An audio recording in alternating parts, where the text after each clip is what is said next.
The Planet Express ship is a fictional anthropomorphic spaceship in the animated series Futurama, which bears the official designation U.S.S.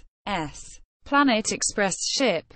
The ship was designed and built by Professor Hubert Farnsworth and is the sole delivery ship of Planet Express, a delivery service owned by the Professor. The ship is typically treated as an inanimate object, though Bender refers to the ship's autopilot as him, and laments being defeated in a martini-drinking contest by same. In How Hermes Requisitioned His Groove Back, the later episode, Love and Rocket, shows the ship to have an artificial intelligence, voiced originally by Maurice LaMarche and then, after installation of new improved ship's personality software, including adjustable voice, by special guest Sigourney Weaver. Production. The Planet Express ship is usually rendered in highly stylized 3D along with many of Futurama's other special effects. This was done to give the ship a convincing dimensionality as it moves through space. Futurama's creator Matt Groening consulted with Sid Mead, visual futurist for Blade Runner, when working on the designs. But like many of Groening's other characters, the ship maintains its pronounced overbite and is easily identifiable as an element of a Matt Groening comic personality. In the episode Love and Rocket, the Planet Express ship is equipped with a personality unit which allows it to speak and interact with the crew. The ship is voiced by Sigourney Weaver in what executive producer David X. Cohen described as a pretty abstract role. During the episode, the Planet Express ship and Bender began dating. This situation presented many challenges for the production staff, particularly a difficulty in portraying emotions between the two beings because they were so different in size. Even with this concern, Cohen jokes that Weaver's performance as a spaceship was moving. Much of the episode, including the ship's eventual desire to kill the crew, is a spoof of 2001: A Space Odyssey, with the Planet Express ship taking on the role of HAL 9000. Crew. Leela is the captain and pilot of the ship. Although Leela has only one eye, and therefore no depth perception, the sheer distance between objects in space makes human-level depth perception of limited use. Fry and Bender serve as crew members. Fry's official position is delivery boy, and he also operates the ship's laser cannon in combat. Bender was originally the ship's cook, despite the lethality of his dishes, and is occasionally seen performing various odd jobs. Hermes and Amy can both fly the ship, though they do not usually accompany the crew on missions.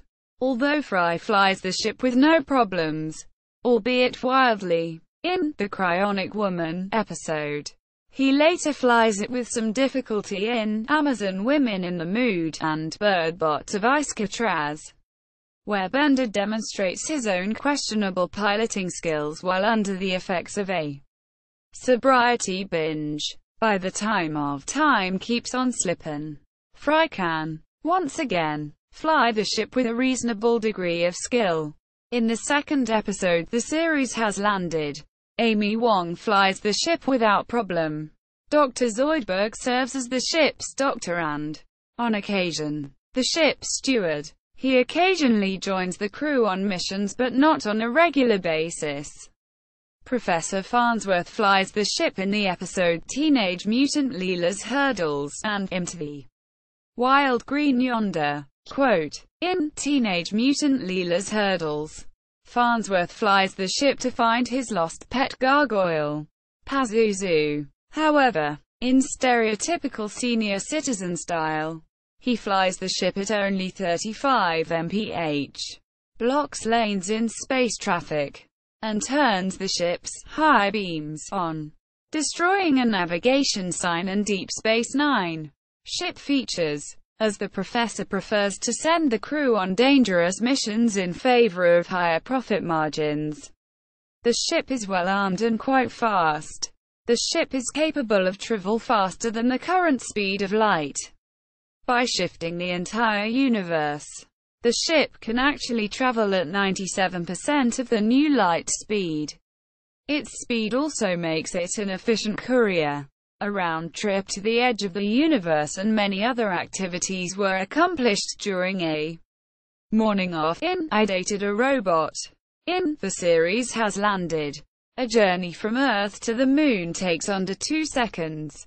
In addition to its speed, the Planet Express ship is very durable.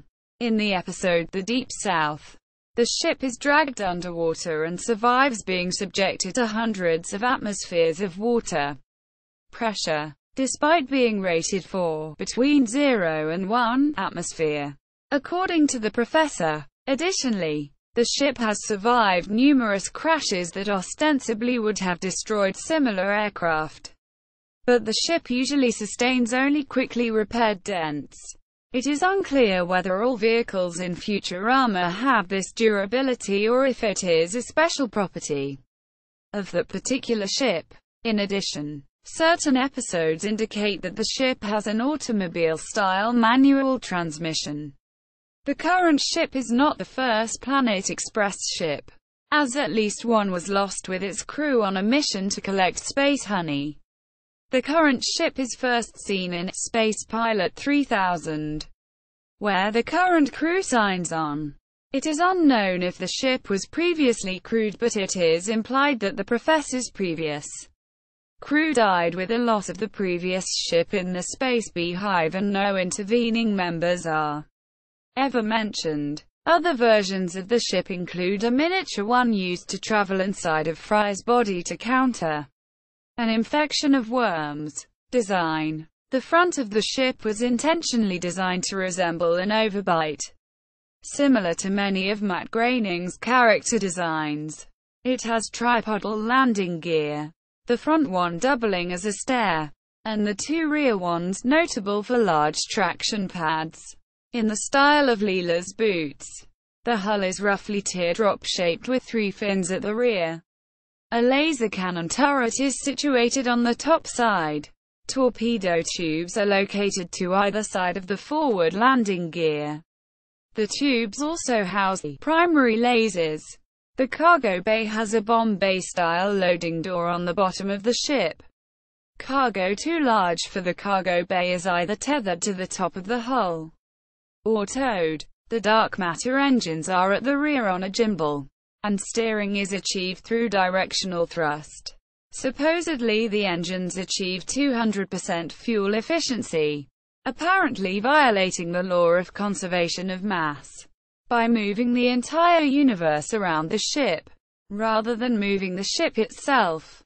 A parody, homage to the warp drive technology of Star Trek, i.e. an Alcubierre drive. The ship is painted a light green color, specified as electric mucus in Bender's game.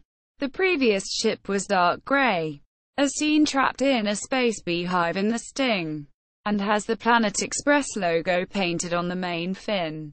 The series' writers acknowledge in the Season 1 DVD commentary that the interior design of the Planet Express ship is not really consistent from episode to episode. They cited a fan site they once found which was devoted to trying to develop a definitive schematic of the ship's interior, an attempt which ended in frustration. While certain rooms such as the cargo bay remain more or less the same, corridors shift position and the location of rooms relative to each other is never truly consistent. However, in the commentary the writers point out that most obviously, the design of the bridge of the ship drastically shifts between episodes. Modifications. The ship is occasionally modified to fit the purposes of the plot. In all cases the ship is returned to normal before the next episode.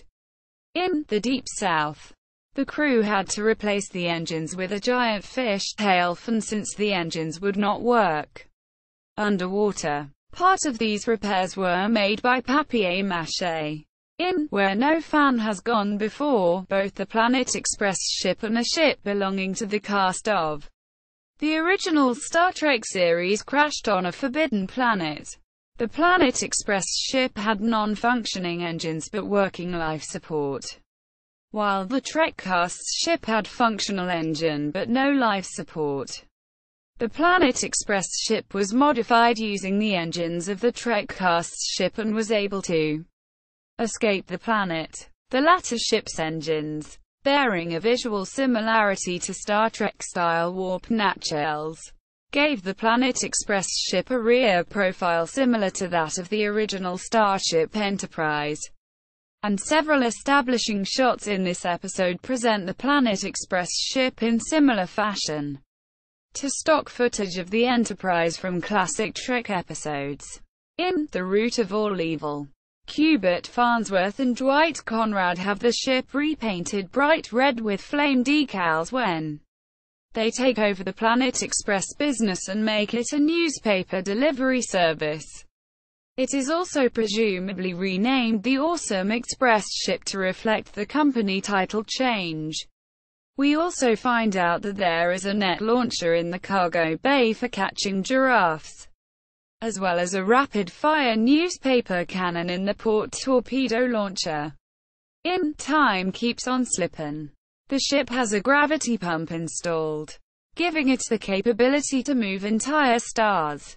After dark matter, and thus dark matter engines, are made useless at the end of the film Bender's Game, dozens of Nibelonians are harnessed to the front of the ship with a chicken dangling in front of them, and they drag the ship on the ground as a means of propulsion. During the next movie, Into the Wild Green Yonder, the ship's new fuel is revealed to be whale oil. In Into the Wild Green Yonder, the ship is painted pink when it is commandeered by the Feministas, an eco-feminist group. In the Futurama Holiday Spectacular, Bender had a drill attached to the front of the ship. In Newtopia, when the company was going bankrupt, they turned Planet Express into an airline and modified the ship to look like an airplane. In Mobius Dick, the ship used solar sails after the titular space whale bit off the engine and devoured the statue, taking a part of the ship with it. Also, the original Planet Express ship is seen. In Bender's Game, the hood ornament is stolen and Bender says, "That punk stole our hood ornament. Now no one will know we have the Lux package." Shortly after, when they stop to refuel, an unnamed character asks, "What's the matters? Yous couldn't afford the Lux package," implying that it is a mass-produced ship despite the fact that it is stated in the TV series to have been built by Farnsworth and, except for its various incarnations owned by the Professor, none like it are seen during the series. In 2D Blacktop, Bessie, as the Professor had just finished naming her, is junked, then restored and converted by the Professor, in a single night, into a hot rod street racer capable of performing a maneuver called dimensional drift that inadvertently sends the crew into the second dimension.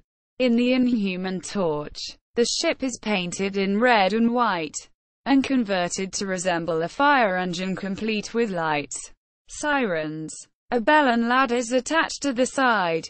Merchandising. The Planet Express ship was featured as an action figure in a set by More Collectibles along with Fry, Leela and Bender. The set was listed as an A+ pick in Sci-Fi Weekly, and the Planet Express ship was noted as the finest piece in the set. Features include a folding front landing gear and retractable rear landing struts along with a gun turret. Also included with the ship were 2 alien creatures and a crate full of tentacled beings. Ship's description. Futurama Encyclopedia entry. Planet Express action figure from More Action Collectibles. Archived.